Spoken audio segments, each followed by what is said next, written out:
Be'ezrat Hashem, on va lire cette paracha qui commence par les mots Shoftim Veshotrim Titnu Chol Sha'arecha.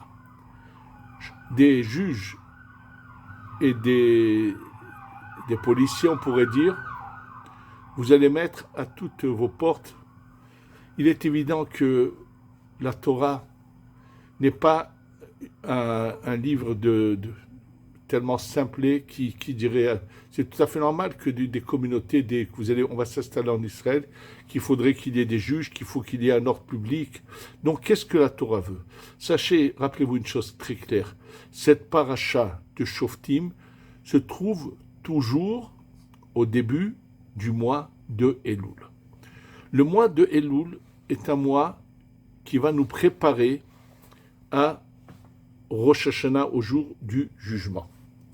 Et c'est là que tout va se jouer. Rappelez-vous une chose. Je voudrais que vous me montriez des gens que je pourrais entendre dire Baruch Hashem, tout est merveilleux, il n'y a aucun problème. Alors, j'espère qu'il y en a, mais combien sont-ils? Combien de personnes ont chacun, soit quelqu'un de malade, soit il y a un problème d'argent, soit il y a des problèmes d'entente dans la famille. Les problèmes sont innombrables. Ou bien qui veulent marier des enfants, ils n'arrivent pas. Je vous dis, ça ne se finit pas, puisque je vous sache une chose, que Baruch Hashem, ici, c'est le mur des lamentations, où on espère faire descendre à chacun la bracha, la bénédiction qu'il a besoin. Combien vous aurez voulu quitter la France, venir s'installer, ne peuvent pas. Bref, les problèmes sont innombrables. Comment on fait pour changer cette situation? D'abord, changer que chez chacun, il y ait une vie meilleure. Et d'une manière globale, comment on fait pour que, dans l'ensemble, enfin, on arrive à la délivrance totale. Alors, il y a une histoire qui est, en général, assez connue, mais elle est connue d'une manière générale et non pas dans les détails. Et je voudrais vous la lire dans le texte de la Gemara dans les détails, duquel on va pouvoir apprendre comment on peut faire pour changer les choses. Et ça sera l'occasion également de parler de cette mitzvah que nous avons à Rosh Hashanah de sonner du shofar. Mais il y a déjà cette coutume de commencer à sonner du shofar depuis le début du mois de Elul. Et donc on va également l'expliquer. Alors l'histoire dont je voudrais vous parler, qui est en général connue, mais globalement sans les détails, et les détails sont très importants, c'est cette histoire de celui qu'on appelle Honi Amargel. Honi, c'est un personnage qui a vécu à l'époque du deuxième temple, à l'époque de Shimon HaTzadik, et c'est l'époque des tout premiers Tanaïm qu'on appelle les Zugot. Ça veut dire qu'il y a pendant 5 générations, il va y avoir toujours un couple, ça veut dire un va être le Nassi et l'autre le Rosh Yeshiva. Ceux qui sont le plus connus, il s'agit de Hillel et Shammai. Ceux qui étaient avant Hillel et Shammai, c'est Shmaïa et Haftalion. Il y a également celui qui était Nitai Ha'arbeli. Il y en a d'autres encore. Bref, en tous les cas, que se passe-t-il? Qu'est-ce qui s'est passé avec ce Honi? On l'appelle Amargel. Pourquoi? La suite de cet événement dont je vais vous le dire. La Gemara se trouve essentiellement dans Masechet Ta'anit, aux pages 19 et page 23 aussi. Mais on va commencer par la page 19, il y a tout qui est marqué là. C'est marqué que lorsque on a des problèmes, alors on sonnait justement du chauffard. En dehors de s'il y a trop de pluie, ce n'est pas le cas, on ne va pas utiliser le chauffard pour arrêter la pluie.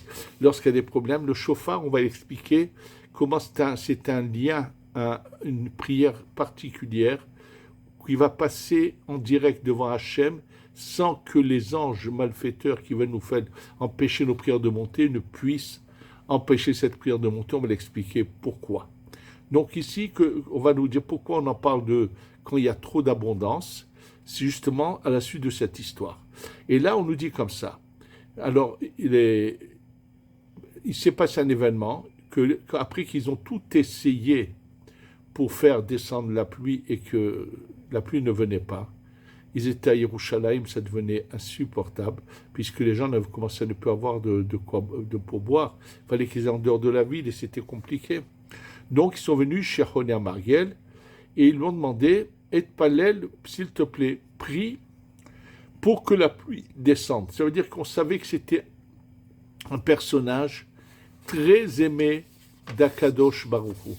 Sachez qu'il n'avait pas un titre, c'était un érudit en Torah ou quoi, mais c'était pas en tant que tel, c'était en tant que personnage aimé d'Hachem, comme il n'y a pas longtemps, dans la génération d'avant, on avait ce grand tzaddik qui s'appelait Baba Saleh Rabbi Sal Ben Isha, où tout le monde savait que lorsqu'il y a de gros problèmes, on allait chez lui ou bien chez son fils Baba Mir, que leur mérite nous accompagne et qui prie pour qu'on soit délivré très vite de là-haut. En tous les cas, on vient chez Ronia Mariel, on lui demande « It palel sherduk shamim ». Alors ils leur ont dit, ils leur ont demandé qu'est-ce qu'il leur a dit? Il leur a dit « Allez dans vos maisons et rentrez les fours de Pessah ». Ça veut dire, ils avaient des fours dans les cours, bien sûr qui étaient faits en argile, et comme ils savaient qu'il allait faire descendre une pluie tellement abondante que ça allait détruire ces fours. C'est ce qu'il leur dit, de les rentrer. Et donc il fait une fila, il demande à Hachem, et rien ne descend. Qu'est-ce qu'il a fait? Il a fait un cercle autour de lui, Hag Ouga, Ve'amad Betocha. Il a fait un cercle, et il est rentré dans ce cercle. Ve'amar, il a dit, Ribono Shel Olam, maître du monde, Banecha Samu Penehem Alay. Tes enfants ont mis leur visage vers moi, c'est-à-dire se sont adressés à moi. Pourquoi ils se sont adressés à moi? Shani Keben Baït Lefanecha. Moi, je suis un enfant de la maison devant toi. C'est-à-dire que moi, je frappe pas la porte, je rentre et je demande. Ils savent que moi, j'ai l'accès d'emblée vers toi. Nishba'ani Beshimcha Agadol. Je jure dans ton grand nom, chez Enizaz Mikan, je ne bouge pas d'ici, Terachem Albanecha, jusqu'à que tu aies pitié de tes enfants. Quel courage qui peut faire une chose pareille. On va voir pourquoi, comment il arrive à faire une chose pareille. Itriluk Shamim Medaftefin. Alors il a commencé à avoir un peu de pluie comme ça qui descend, des fines gouttes, un petit peu. Amar Lo Karchalti, il lui dit à Kjouchou, c'est pas ce que j'ai demandé. Et là, Gishme Borot, j'ai demandé une pluie abondante qui va remplir les cours d'eau, les puits d'eau, toutes les réserves d'eau. Itrilou les raids Bezaaf. Il commençait à tomber une pluie, mais torrentielle, mais trop forte, qui risque celui qui passe, la pluie était insupportable. Qu'est-ce qu'il dit à Kjouchou? Lokarchalti. Je n'ai pas demandé une pluie qui va détruire les choses, qui va détruire ce qu'il y a dans les champs. Et là, Gishme Ratson Ubracha Venedava. J'ai demandé qu'une pluie de désir, de bénédiction, de don, donc qui descende sur une pluie continue, mais qui soit une pluie douce et qui va tout remplir. Yardou Ketiknan, ils sont donc, la pluie a commencé à descendre, mais ça ne s'arrêtait pas. Donc il est sorti de son cercle, ça y est, il a obtenu la pluie qu'il fallait. Mais la pluie ne s'est pas arrêtée, elle continue. Et sachez que Yerushalayim était construite en forme d'étage. Ça veut dire dans la roche au-dessous, il y avait des rues entières avec des maisons qui n'avaient que des bouches d'air pour avoir de l'air, mais c'était les pauvres habités dans le bas de la ville. C'est quand, si vous avez l'occasion d'aller dans la vieille ville de Jérusalem, au Cardo, là, il y a des endroits où ils ont creusé en profondeur, où vous pouvez voir, regardez, vous verrez que c'était des bouches d'air avec des passages en bas, oui. Donc, il s'est passé que tous ceux qui habitaient dans le bas de Jérusalem, ils ne pouvaient plus rester dans leur maison, ils sont montés vers le haut, ça veut dire sont montés au-dessus, à la hauteur du mont du temple, les Rabaïtes. Pourquoi? Parce qu'il y avait trop d'eau. Alors ils sont venus, ils m'ont dit, s'il te plaît, Roni. C'est-à-dire, la pluie ne s'est pas arrêtée jour et nuit, la pluie tombe et tombe. Et finalement, ça commence à pénétrer dans les maisons du bas de la ville. Amolo Keshem Shit Palalta Alehem Shierdu. On te demande, de la même manière que tu as prié que la pluie descende, car Tit Palel, maintenant tu vas prier, Sheyelechu Lahem, que la pluie s'arrête. Amar Lahem, Tseru Uru, Im Nimhit Even Atoin. Il leur a dit, allez voir si, jusqu'où, c'est-à-dire il a fait en sorte que la pluie s'arrête. Donc ça s'est su, la pluie s'est arrêtée, et tout le monde avait entendu. C'est arrivé aux oreilles de qui? De celui qui s'appelait Shimon ben Shetar. Shimon ben Shetar, c'est un de ces 5 générations, on les appelle les Zougot, qui n'ont pas de titre de Rav ou de Rabbi, parce que leur valeur dépasse ce titre de Rav ou Rabbi. Donc Shimon ben Shetar lui dit, il malechoni ata, si pas quelqu'un d'autre aurait fait la même chose, par exemple, qu'aurait utilisé des noms de Dieu pour faire des choses pareilles, qu'on appelle la Kabbalah Ma'asit, Gozreni Alechanidouy, lui dit, si c'était quelqu'un d'autre qui aurait fait ça, j'aurais décrété sur lui une mise en quarantaine, c'est-à-dire que personne n'a le droit de lui parler, de s'approcher de lui, je l'aurais exclu de la communauté, parce que on ne peut pas se permettre de parler comme ça avec Hachem, avec Dieu, et d'imposer des choses, surtout ceux qui utilisent les noms de Dieu, tous ces charlatans qui sont assez nombreux malheureusement, que les gens vont voir, qui ne sont souvent même pas des noms de Dieu, ils utilisent n'importe quoi, et les gens le prennent pour des tzadikim, ce n'est pas le cas. En tous les cas, il lui dit, si ce n'était pas toi, pourquoi? Avalma ni aiselechat, pourquoi pour toi je fais rien? She'ata mithate lifnei makom. Toi, tu vas, tu insistes devant Dieu, il fait ton désir. Pourquoi? Keben shumitrate à la vivre comme un enfant qui vient du papa, qui l'embrasse, qui l'enlace, qui va près de son père. Papa, s'il te plaît, donne-moi ça. Et le père n'arrive pas à refuser à son fils, parce qu'il a un fils tellement bon et doux, que le père, tout ce que le fils insiste pour l'avoir, il lui donne. Et il lui dit, sur toi, il est dit ce verset, Ismach avicha ve'imecha ve'taket. Ils se réjouiront ton père et ta mère. Il s'agit du père et de ta mère, c'est Akadosh et la Shekhinah. Ve'tagel yolatera, elle se réjouira celle qui t'a enfanté. Donc là, on voit quelque chose de vraiment incroyable, c'est que Chonia Margel obtient ce qu'il veut par la prière. Comment on fait pour arriver à cela? Comment fait-on pour arriver à ce niveau-là, d'être comme un enfant que Hachem aime tellement et qui lui accorde ce qu'il lui demande? Alors, on va le découvrir justement dans la mitzvah du shofar de Rosh Hashanah. Dans la mitzvah de Rosh Hashanah du shofar, sachez que cette mitzvah, on va la faire 3 fois de suite. C'est-à-dire, à Rosh Hashanah, après la lecture du Sefer Torah, on va sonner le shofar avec tous les sons qu'il faut. 3 fois le tashrat, 3 fois le tashat, 3 fois le tarat. Ça, c'est la mitzvah en entière, pas dans le doute comme ce serait marqué dans certains textes de l'Agmara, où le Zohar dit que ceux qui avaient dit ça dans l'Agmara ne connaissaient pas le secret du shofar. D'accord? Mais une fois qu'on a fait tous ces sons-là, après la lecture du Sefer Torah, avant le Moussaf, on est acquitté. Et là, la Gemara pose la question, dans ma Sechet Rosh Hashanah, Daf Yud Zayin, page 17, elle dit, je ne comprends pas. Vous mettez les tefilines le matin, vous vous êtes acquitté. Il y en a qui veulent les mettre toute la journée en étudiant, c'est très bien, mais il n'y a pas... Les Chachamim n'ont pas instauré de refaire encore et encore et encore la mitzvah. Même le soir de Pessah, où on s'acquitte qu'avec un kazaït de matzah, c'est vrai qu'on en mange au début 2 et après on en... Mais celui qui ne peut pas, il s'acquitte, c'est tout. Là, les Chachamim sont venus instaurer que cette mitzvah de laquelle on s'est déjà acquitté avant le Moussaf, on va la refaire 2 fois encore. Une fois pendant le Moussaf à voix basse, et une fois dans la répétition du Moussaf, ou chez certaines communautés ashkénazes, dans la répétition du Moussaf, et après le Moussaf. Comment se fait-il qu'une mitzvah dont on s'est acquitté, pourquoi les Chachamim ont-ils instauré cette mitzvah duquel on est acquitté de la refaire encore 2 fois? C'est la question de l'Agmara.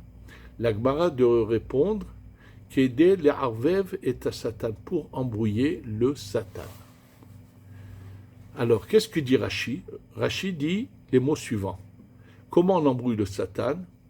Lorsqu'il voit que les mitzvot sont chavivin, sont chers, c'est-à-dire qu'ils sont chers à nous, ces mitzvot, mistatmim dvarav, il arrive plus à, le Satan, il vient, il va sortir toutes nos erreurs, nos défauts. Lui, il a fait ça, lui, il a parlé du Lachon Hara, lui, il a regardé la télé, des choses qu'il ne fallait pas voir.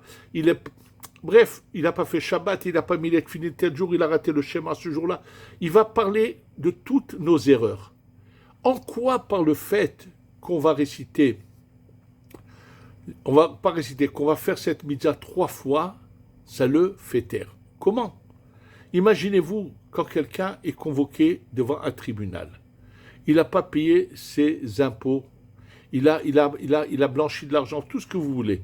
Et imaginez-vous que son avocat va se mettre à dire au juge, monsieur le juge, attention, lui, quand il va acheter des vêtements à ses enfants, il leur achète par 2 et 3 vêtements à la fois. Mais quel rapport? Donc en quoi, par le fait que nous allons refaire une mitzvah 3 fois, ça va nous donner la chance de faire taire le Satan? La réponse va être avec ce que je viens de vous lire, et également dans ce qui est mentionné dans ce texte qu'après le son du shofar, dans le Moussaf, on lit un passage, Hayom Arat Olam, Hayom Yamid Bemishpat, aujourd'hui le monde a été créé, est né, presque, et après c'est marqué à la fin de ce texte, considère-nous comme im kebanim, im ka'avadim, ou comme des enfants, ou comme des serviteurs. Qu'est-ce que cela veut dire? Sachez qu'un roi qui gère son pays, qui le dirige, il y a aussi, partout, il y a des tribunaux, et ces tribunaux, bien sûr, appliquent les lois. Sachez que dans les monarchies qui existent encore, sont à l'image de ce qui se passait avant et de ce qui se passe au ciel. Je peux vous raconter une histoire qui a été vécue au Maroc, dont celui qui a sauvé des gens est un grand tzaddik qui n'est plus de ce monde, qui était en famille avec nous, qui se trouvait à Meknès, et il avait un cousin à lui qui, malheureusement, avait fait des magouilles avec d'autres personnes, des Arabes qui étaient associés à lui, et ils se sont tous retrouvés en prison. Bien sûr, le tribunal les a condamnés.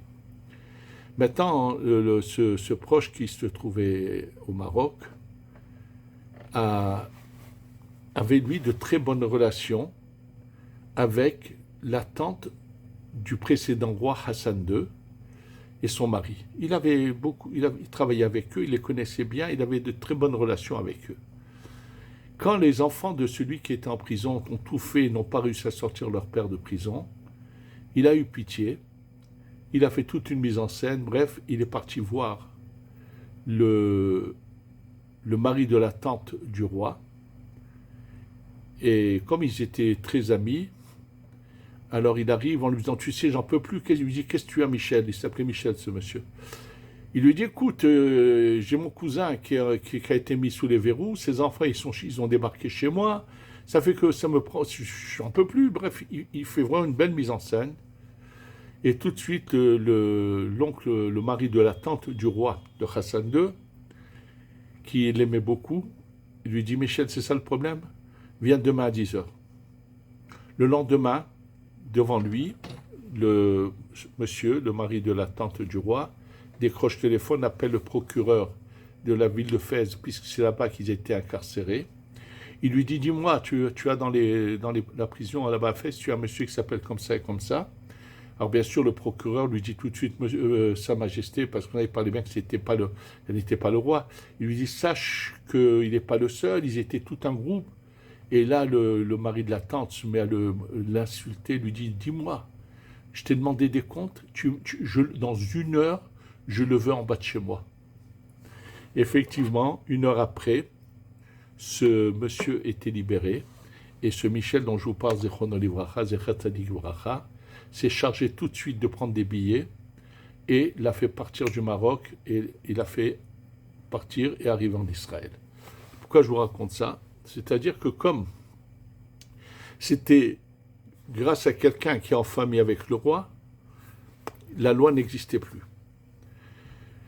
Les Havdil, bien sûr que là-haut il n'y a pas de magouille, mais là-haut il y a une chose. Quel est notre titre vis-à-vis d'Hachem? Quelle est notre relation vis-à-vis d'Hachem? On est ses serviteurs ou on est ses enfants? Le Satan nous considère comme les serviteurs d'Hachem. Or, celui qui sert dans le palais royal et qui ne respecte pas les lois du palais royal, bien sûr qu'il va être puni. Mais qu'est-ce que nous voulons montrer à Hachem? Que nous ne sommes pas ses serviteurs, nous sommes ses enfants. La différence qu'il y a entre le serviteur et les enfants, le serviteur, il est là pour toucher sa paye, il fait son boulot, il rentre chez lui, c'est tout. Alors que lorsqu'un père rentre du dehors, fatigué, il fait chaud, il dit à son fils, Yabni, mon fils, va me chercher un verre d'eau. 2 minutes après, son fils arrive avec un plateau. Il sait que son père aime l'anthésite, il emmène la bouteille, l'eau fraîche. Il sait s'il aime le soda, il emmène du soda. Et puis, il sait qu'il aime grignoter quelques cacahuètes et quelques amandes. Bref, il arrive avec... Mais qu'est-ce qu'il lui a demandé, le papa? Il lui a demandé un verre d'eau. Oui, mais lui, il veut lui faire plaisir. Comment va être la réaction de ce père vis-à-vis de son fils? Bien sûr qu'il va chercher à protéger son fils. Lorsque le Satan vient et dit que nous sommes les serviteurs et qu'il veut, donc il a à redire sur notre conduite, quand nous faisons le chauffard 3 fois, Hachem lui dit, de qui tu parles? Du peuple d'Israël? Mais ce n'est pas mes serviteurs, ce sont mes enfants. Les Chachamim ont instauré que nous faisons cette mitzvah 3 fois pour qu'on montre que nous, on ne veut pas se débarrasser des mitzvot, on aime les faire et on fait plus que ce qu'on nous demande, comme un enfant vis-à-vis d'Hachem. Donc dans l'image de ce que je vous ai raconté sur Choni, qui est appelé enfant vis-à-vis d'Hachem. On voit clairement que lorsque on accomplit les mitzvot, quand on les fait avec goût, avec désir, il y a tellement d'exemples en cela. C'est d'abord, si on est des enfants d'Hachem, alors on aime tous les enfants d'Hachem. Hachem veut qu'on soit tous unis. Hachem veut qu'on ait une conduite parfaite, qu'on soit bon avec tous. Surtout, comment un enfant d'Hachem peut s'emporter? Hachem dit, si tu t'emportes, tu n'es pas mon enfant, tu es un idolâtre. Donc déjà, c'est tellement de choses sur lesquelles on va se travailler. C'est pour ça que cette paracha qui commence à Elul nous dit, tes portes, c'est les yeux, ta bouche, ton nez, tes oreilles. Fais attention. Ne sors jamais de bêtises de ta bouche, n'écoute jamais de médisance. Ne regarde pas ce qu'il ne faut pas regarder. En fait, si on arrive à faire les choses avec goût, avec désir, alors sachez que on peut arriver. C'est ce qu'il lui dit ici, Choni, était un personnage qui servait Hachem comme un enfant qui adore son père, que le père adore son fils, et ce qu'il lui demande, il ne peut pas le lui refuser. Donc notre préparation à changer le cours des choses, c'est de commencer dès maintenant, à savoir faire les choses avec goût et désir. Je vous le rappelle, la tfila doit se faire du début jusqu'à la fin.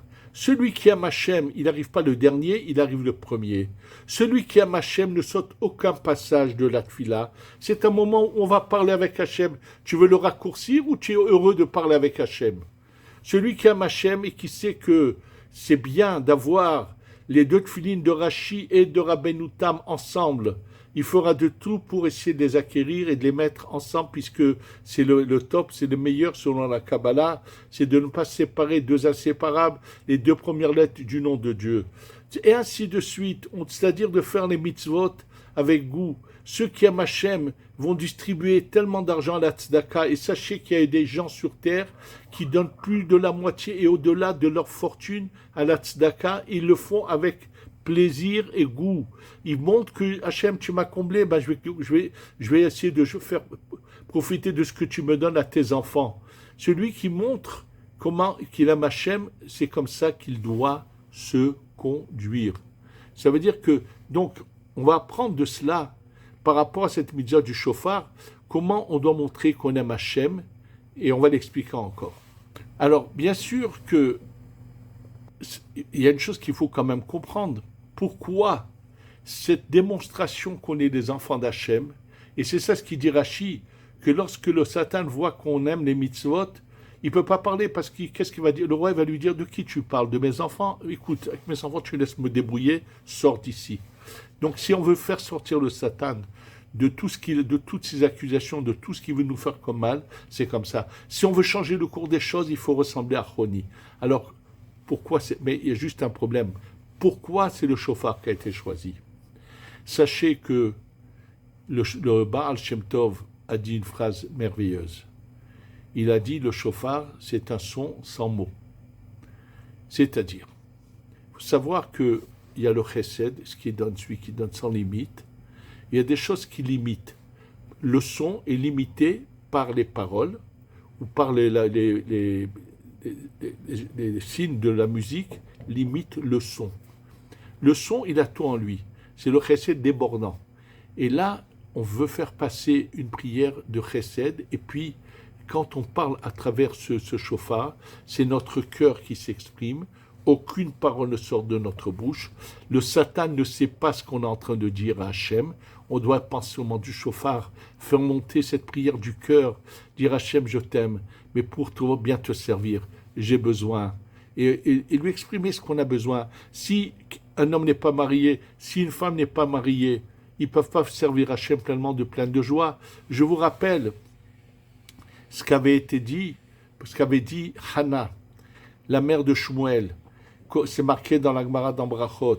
Elle a dit à Kadosh Baruch Hu, tu m'as donné une poitrine, une matrice, pourquoi? Ça veut dire quoi? Si pour que je puisse te servir pleinement, plein de joie, il faut que j'ai des enfants, comme toutes les femmes, je puisse avoir ce bonheur, et ça m'aidera. Et elle a eu d'ailleurs ce prophète Samuel, puisque elle le voulait vraiment pour le service d'Hachem. Donc, ces demandes qui pourront passer sans mots, le Satan ne les comprend pas, ne les connaît pas, et nos prières montent directement par le shofar, et Hachem écoute ces prières qui viennent du cœur et répond à chacun. Celui qui sert Hachem avec amour, voilà comment il est récompensé. Je vais vous rappeler un témoignage, une histoire que dans le passé j'ai dû déjà vous raconter, mais dont le message est très fort. À l'époque de celui qu'on appelle le Ben Ishraï, Ben Yosef Haïm, qui vivait à Bagdad, ont vécu également deux autres très, très, très grands Mekoubalim, très grands tzadikim. Celui qui était qui était avec le Ben Ishraï, plus ou moins ami, et élève, mais ami aussi, c'est Rab Shimon Agassi. D'ailleurs, le Mekoubal qui est après eux, qui est un peu plus jeune qu'eux, qui s'appelle Rabbi Udaftaya, écrit dans son livre, c'est à l'époque de 14-18, vraiment de la première guerre, et il dit que lorsque ces deux rabbinim sont partis, comment les problèmes ont commencé, et lorsque Rab Shimon Agassi est parti, la Turquie est rentrée, l'Empire ottoman est rentré en guerre avec les Anglais, ils ont passé des misères terribles à Bagdad. Il le raconte. Sachez que ce Rab Shimon Agassi, tellement aimé d'Akadosh Baruch Hu, a eu des grands malheurs dans sa vie. Alors, il a eu d'abord, que Dieu préserve, deux jeunes enfants de 11 ans et 12 ans qui ont quitté ce monde quand ils avaient que 11 ans et 12 ans. Ça l'a terriblement peiné. Son aîné, qui était plus âgé qu'eux, lorsqu'il est arrivé à l'âge de 17 ans, le Rav Shimon Agassi, a voulu que le fiancé, le marié, pour un peu oublier les souffrances. Et aux environs du mois de Elul, justement avant Rosh Hashanah, ils ont trouvé une fille bien, ils l'ont fiancée, et ils avaient fixé le mariage pendant le début de l'hiver. Malheureusement, ce garçon est allé, a eu subitement est tombé malade, et malgré toutes les prières, le jour où il aurait dû se marier, il est parti de ce monde. Finalement, on leur a révélé qui il était la neshama de qui, pourquoi et comment. Mais ce qu'on révèle à Rabbi Yehuda Aftaya, que bien qu'il y avait ce décret là-haut, comment il aurait été possible d'annuler ce décret par un moyen, il y avait oui une possibilité que ces décrets auraient pu être annulés. Comment? On lui fait savoir qu'une fois, à ce Rav Shimon Agassi, qui était un très grand tzaddik, une mitzvah s'est présentée à lui, et il l'a accomplie. Elle s'est de nouveau tout de suite représentée à lui, il l'a refaite une deuxième fois. Et elle s'est représentée à lui une troisième fois. Il a dit, bon, je l'ai fait déjà 2 fois cette mitzvah, je n'ai pas d'obligation. Et on révèle à Rabbi Yehuda Aftaya que si, au moment où il s'est présenté la 3e fois cette mitzvah, il l'avait accompli de nouveau, le décret des morts de ses 3 enfants n'aurait jamais été appliqué, ils auraient eu une longue vie. Et il lui explique là-bas pourquoi, c'est dans le Kabbalah, que chaque chose elle a 3 niveaux, fœtus, jeunesse et vieillesse. Bref, de nouveau, on voit une chose, qu'on peut changer le cours des choses et changer le cours des choses en faisant au-delà de notre devoir, faire plus qu'il en faut, de faire le meilleur, d'aider, de donner de l'amour à Hachem. C'est aimer ses enfants, c'est aider ses enfants, il y a aussi les mitzvot entre nous et Hachem, bien les faire et ainsi de suite. Et là, Hachem, quand il voit qu'on est ses enfants, comme un père qui aime son fils, si l'enfant dit « Papa, s'il te plaît, je t'en supplie, fais ça et ça », le père accepte. D'ailleurs, pour vous le montrer, il y a une histoire qui se passe avec Rabbi Shimon Agassi en personne, il l'écrit lui-même. Rabbi Shimon Agassi était commerçant, il donnait beaucoup de tzedaka, mais c'était aussi un grand érudit, il avait ouvert 2 yeshivot à Bagdad, une pour les jeunes et une pour les plus âgés. C'est ce qu'on appelle aujourd'hui Yeshiva Ktana et Yeshiva Gdola. D'ailleurs, celui qui plus tard, un des premiers grands rabbins d'Israël séfarade, le Rav Nissim, avait étudié dans la yeshiva de Rav Shimon Agassi. Et le témoignage de Rav Shimon Agassi qu'il écrit lui-même. Vient une femme qui est seule, veuve, avec un enfant, et elle vient au Beth Midrash, elle vient chez le Rav, elle lui dit, Kvod Rav, son fils est malade, elle les supplie de faire des prières. Bien sûr que le Rav va demander à la Yeshiva Gdola et la Yeshiva Ktana de faire des prières pour cet enfant. Malheureusement, elle revient, son état a empiré. Son état de santé allait en empirant, et ce qui allait se passer, c'est que malheureusement, il commençait à être presque vers la fin, et puis, elle vient un jour, le lendemain, elle lui dit, Rabbeinu, il y a eu un miracle. Subitement, il a guéri. Alors que les médecins le voyaient se détériorer, hop, du jour au lendemain, il guérit. Il va mieux, il guérit. Donc le Rav a très bien compris qu'il y a eu une prière particulière qui a dû être faite pour guérir cet enfant. Et il pose la question dans son sommeil, qu'on lui révèle là-haut, qui a sauvé cet enfant? On lui répond, un des agneaux l'a sauvé, ça veut dire un des élèves, les jeunes élèves, a sauvé cet enfant. Alors lui, bien sûr, intrigué, voudrait savoir qui a eu ce mérite de sauver cet enfant. Il réunit la Yeshiva Gdola, les grands, il leur dit, je décrète que celui qui a fait quelque chose pour sauver cet enfant a l'obligation de venir me voir en privé et de me le dire ce qu'il a fait. Pour apprendre, quoi. Aucune réponse. Avant de dormir le soir, il dit, je redemande là-haut qu'on me dise qu'est-ce qui s'est passé, comment. On lui répond, On lui dit, tu n'as pas compris, on t'a dit un agneau. Un agneau, ce n'est pas un grand de la Yeshiva Gdola, c'est un petit jeune de la Yeshiva Ktana. Donc le lendemain, il va chez les jeunes de la Yeshiva Ktana, il leur pose la question, et il y en a un qui lui fait signe. Et après, quand il le voit en tête à tête, cet enfant lui dit, Rabbeinu, quand j'ai vu la souffrance de cette femme qui n'a qu'un enfant, cette pauvre malheureuse, une veuve qui n'a qu'un enfant, alors j'ai dit à Kadosh Baruch Hu, s'il te plaît, il a demandé que Hachem le prenne à lui plutôt que l'enfant de cette veuve. Lui, il n'a rien eu, il est resté en vie, mais c'est lui, par cette prière, où il s'est sacrifié pour le prochain, qui a sauvé cet enfant.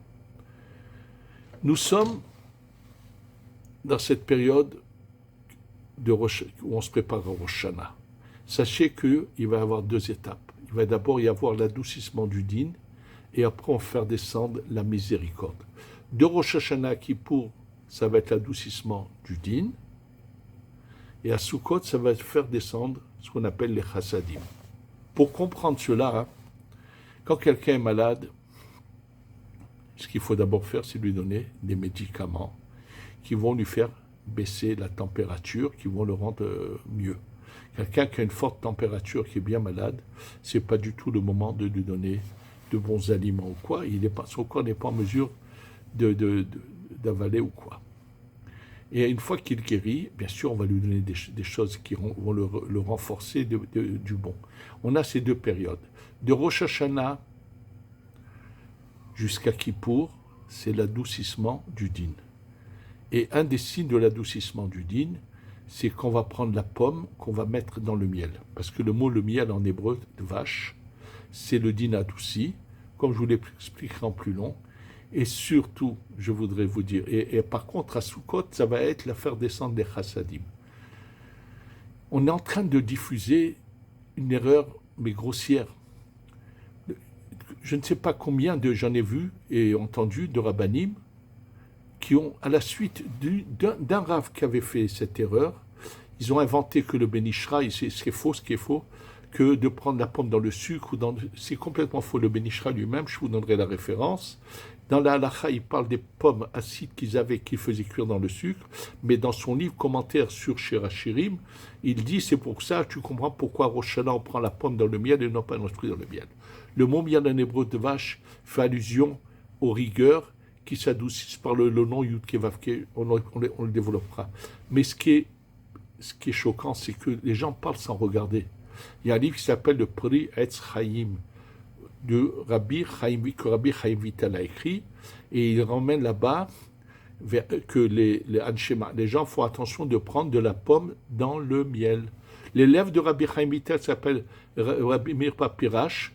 Dans ce livre Or Tzadikim, il dit, sache qu'on met la pomme dans le miel et regarde le secret de cela dans le Sidour du Harizal. Un Sidour que nous n'avons plus, mais c'est noir sur blanc. Donc, sachez une chose, on en reparlera encore, de ne pas faire cette erreur. Ce qu'on va retenir surtout, on va tous essayer de devenir les enfants d'Hachem, des enfants tellement aimés que tout ce qu'on va demander, on va l'obtenir.